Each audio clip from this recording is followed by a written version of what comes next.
विपक्ष के पास मुख्यमंत्री आवास में लौंडा नाच होता था। पूरे बिहार में पर कैपिटा इनकम मात्र 7,000 रुपया था और इस प्रदेश में 118 नरसंहार थे। वहां से नीतीश कुमार ने इस बिहार को कहां लाने का काम किया। तो लोग जो बड़े बड़े कमर्शियल कॉम्प्लेक्स बना रहे हैं या कुछ बना रहे हैं, तो उस पर अगर टैक्स सरकार लेगी तो उसका फायदा तो सरकार के कोष में आएगा। बिहार सरकार ने गांव-गांव में अब टैक्स लेने का निर्णय लिया है और उसकी स्वीकृति कल कैबिनेट से भी सम्राट चौधरी की सरकार ने पास कर दिया है और अब गांव के लोग काफ़ी गुस्से में हैं और वहीं पे विपक्ष कर रही है कि सरकार का खजाना खाली है और जब गांव में सभी चीज़ का आपूर्ति नहीं हो रहा है, जो सुविधा मिलना चाहिए था सरकारी सुविधा वो नहीं मिल रहा है, तो आखिर ये टैक्स कैसा। उसको लेके बिहार सरकार के जो मंत्री हैं अशोक चौधरी, जब उनसे सवाल किया गया तो क्या कुछ कर रहे हैं, पहले आपको वो बयान सुनवा रहे हैं। देखिए, ऐसा है ना कि विपक्ष के पास लाठी घुमावन तेल पिलावन राली की सोच थी। विपक्ष के पास मुख्यमंत्री आवास में लौंडा नाच होता था, तो उनकी सोच उससे ज़्यादा जा नहीं सकती है। हमें समृद्धशाली बिहार बनाना है। हमें जो हमारा नालंदा और विक्रमशिला विश्वविद्यालय जो हमारे थे, उसके जो गौरवशाली परंपरा और जो हमारा इतिहास था उसको पाना है। तो हमें तो नए नए काम करने पड़ेंगे ना। अब एआई का ज़माना आ रहा है, हम कैसे आगे बढ़ सकते हैं, हमारा इंटेलिजेंस जो हमारी बौद्धिकता है उसको हम कैसे आगे बढ़ाएं, तो उसके लिए हमें फंड की ज़रूरत है। जब इन्होंने नीतीश जी को सौंपा था बिहार, तो यह बिहार मात्र 28,000 करोड़ का बिहार था। ये समझिए कि इनकी क्या सोच थी, जो आज ये लोग हमारे ऊपर, हम लोगों पर टिप्पणी कर रहे हैं। पूरे बिहार में पर कैपिटा इनकम मात्र 7,000 रुपया था और इस प्रदेश में 118 नरसंहार थे। वहाँ से नीतीश कुमार ने इस बिहार को कहाँ लाने का काम किया।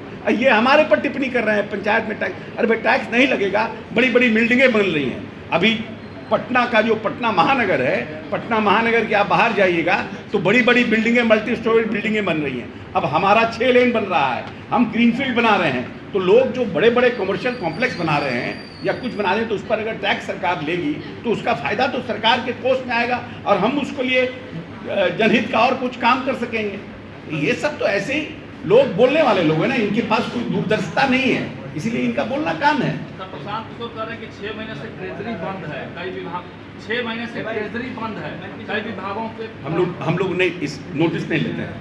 आगे बोलिए सर। एक प्रश्न है कि जन वितरण की जितनी भी विभागें हैं, तो आप शिकायतें मिल रही है कि 5 किलो अनाज के बदले को 4 किलो। नहीं, ये जिनविन है। ये बात हम लोग जब हमारे केंद्रीय मंत्री आए थे तो केंद्रीय मंत्री जी ने भी इस बात का जिक्र किया कि बहुत जगह हम लोगों को जो हम भारत सरकार ऑनलाइन फ़ोन पे बात करती है, उसमें सब जगह कहीं कहीं 4.5 किलो है, कोई कभी कहता है कि कुछ कम हमको अनाज मिलता है। इसकी शिकायतें हैं। 4 किलो तो नहीं, लेकिन हाँ 4.5 किलो का कहीं कहीं शिकायतें मिली हैं।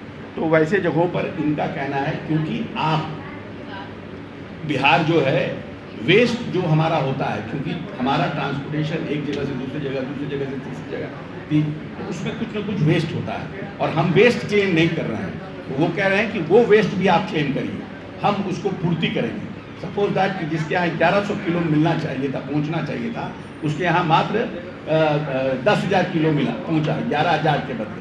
तो 10,000 में तो नेचुरली होगी, 11,000 कैसे पूरा करेगा जनवितरण दुकानदार। तो वो क्लेम आप करिए, हम आपको इसकी भरपाई करेंगे, लेकिन 5 किलो पूरा का पूरा मिलना चाहिए।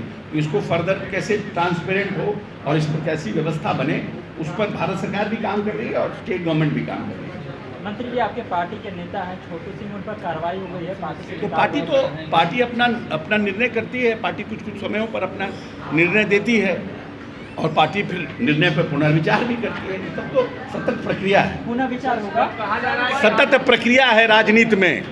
कार्रवाई होना, पुनः विचार करना, ये सब सतत प्रक्रिया है। इसलिए ये कोई बहुत बड़ा इशू नहीं है। अनंत सिंह ने भी कहा है कि ये ठीक नहीं हुआ। नहीं, पार्टी के बहुत लोग हैं। छोटू सिंह तो हमारे भी बहुत करीबी हैं, इसमें कहाँ दो मत है, लेकिन पार्टी ने कार्रवाई कर दी। अब फिर पार्टी पर उस पर समय पर बात किया जाएगा, समय पर कहा जाएगा। कहा जा रहा है कि आपके साथ बिलौटी गए थे, उसके बाद से ये विवाद बढ़ा। कहा ये सब सड़ा गला क्वेश्चन उठाते हैं। चलिए सर, 1 नेशन 1 इलेक्शन बिल को लेकर चुनाव आयोग ने कहा है कि अगर ये विधेयक आता है तो हमें कम से कम 6 महीने की तैयारी करने के लिए मिलनी चाहिए। One nation one election bill को लेकर चुनाव आयोग ने कहा है कि अगर ये बिल संसद में आता है तो कम से कम किसी भी चुनाव को कराने के लिए हमें 6 महीने की तैयारी पहले से। हाँ ठीक है, तो बहुत वैलिड है, बहुत वैलिड है। वन नेशन वन इलेक्शन एक बहुत बड़ी प्रक्रिया है, क्योंकि बहुत से राज्यों में जब अगर ऐसी परिस्थिति आएगी तो बहुत से राज्यों में 4 साल में चुनाव होगा, बहुत से राज्यों में 3.5 साल 4 में चुनाव हो जाएगा। तो वैसी परिस्थिति में चुनाव आयोग का ये कहना, और कंसेंसस होना चाहिए पूरे स्टेट्स में, तो लेकिन ये है कि एक बहुत बड़ी जो व्यवस्था जो हमारी है, जो अव्यवस्थित हो जाती है हमेशा पूरे 5 वर्ष में, भारत सरकार हो या कोई भी सरकार हो, उसको कहीं ना कहीं चुनाव लड़ते रहना पड़ता है। तो जो काम आप इकोनॉमी के डेवलपमेंट में, फॉरेन पॉलिसी के डेवलपमेंट में, आप रूरल डेवलपमेंट में जितना समय आप लगा सकते हैं, वो समय आपको चुनाव प्रचार में लग जाता है। तो ये देश के लिए, आने वाली पीढ़ी के लिए अच्छी बात होगी। ये आज हो, 6 महीना बाद हो, 6 साल बाद हो, लेकिन इसको होना चाहिए। हैदराबाद के एक प्राइवेट स्कूल में दूसरी कक्षा के हिंदू छात्र को कलमा सुनाने के लिए कहा गया। हैदराबाद के एक प्राइवेट स्कूल में तो आरजेडी के लोगों से न पूछिए ना, ये हम काहे के लिए बोले कि और एक्टिव हो जाए, भले और 2-4 महीना रहे बाहर है, हम लोग को इससे क्या मतलब। इसका जवाब तो आरजेडी के लोग देंगे, हमसे पूछ रहे हैं। हम तो चाहेंगे कि और 2-4 महीना बाहर रहे, हर चुनाव नहीं आए। अरे हाँ,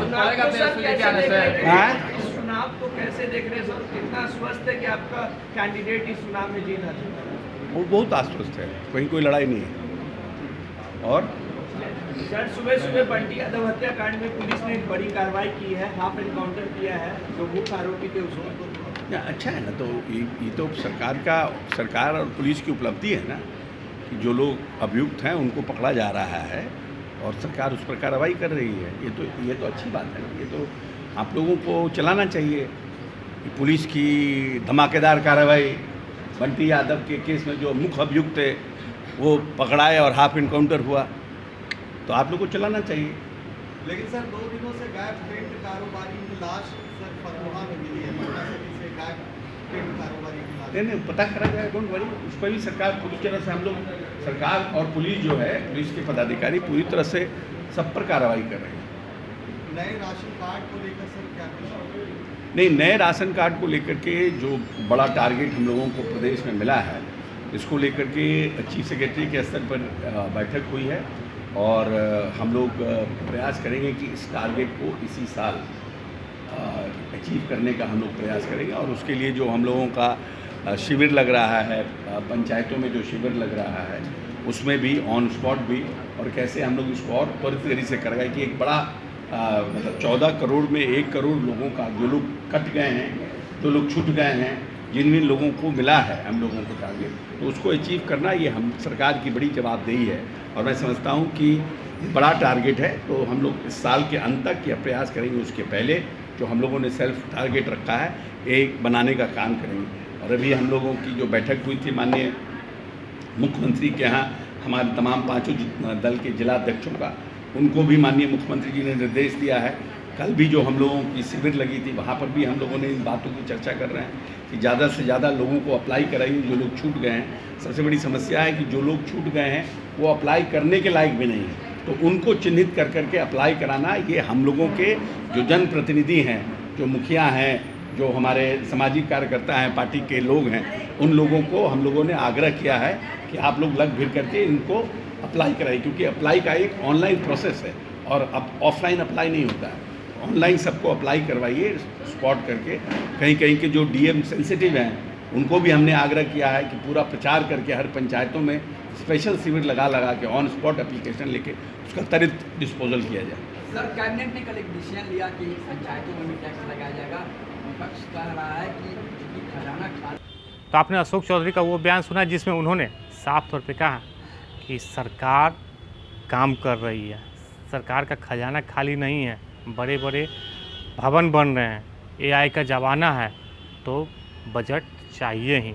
उसको फिलफिल करने के लिए सरकार पंचायतों में, गांव-गांव में टैक्स लाने का वादा किया है। तो आखिर ये टैक्स गांव के जो लोग हैं भरते हैं या नहीं भरते हैं, लेकिन जो आरजेडी के जो लोग हैं वो कह रहे हैं कि हम सदन में इसको उठाएंगे तो क्या इसका जवाब मंत्री दे पाते हैं या नहीं दे पाते हैं, ये देखने वाली बात होगी। लेकिन फिलहाल अशोक चौधरी कहते हैं कि सरकार का खजाना खाली नहीं है, एआई का ज़माना है जिसके लिए बजट चाहिए और उसको फुल करना है। आलोक कुमार, हेडलाइन में, पटना।